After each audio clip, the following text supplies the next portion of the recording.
नमस्कार।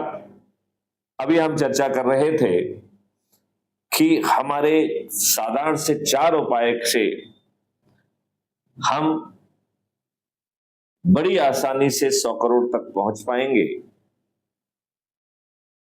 और वर्तमान में हमारे चुने हुए नेताओं को हम मजबूत भी कर पाएंगे, मजबूर भी कर पाएंगे, बेबस भी कर पाएंगे और उन्हें भी कुछ नहीं करना है।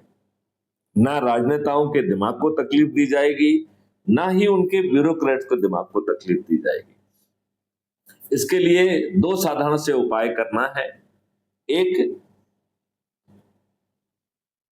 National advisor for crime free Bharat with 21 objective and 5 fundamental right with cabinet rank जो है कि पोस्ट क्रिएट करके मैथिली शरण गुप्त को उस काम की जिम्मेवारी सौंपना है। मैथिली शरण गुप्त ने इसके लिए मॉडल्स बनाए हुए हैं, टेक्नोलॉजी बनाई हुई है, जिसे बड़ी आसानी से जिन लोगों ने इन विधाओं में अपनी जिंदगी लगा दी है, ऐसे हीरो को पहचान कर उन्हें टास्क फोर्स का हिस्सा बनाया जाएगा। उनकी मदद से इन मॉडल्स को और टेक्नोलॉजी को रिफाइन किया जाएगा। फिर सब्जेक्ट एक्सपर्ट से लाइव डिबेट की जाएगी 15 दिन के लिए।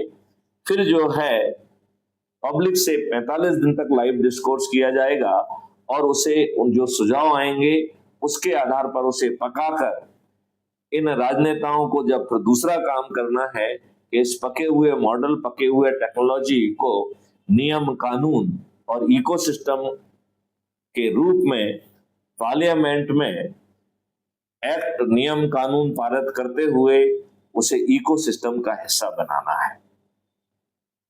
हमारे राजनेता यदि चाहेंगे तो उन्हें वीकली प्रोग्रेस दी जा सकेगी। वो मन की बात में ये बात कह पाएंगे और उसका राजनीतिक लाभ लेते हुए वह 240 से 500 पार कर जाएंगे।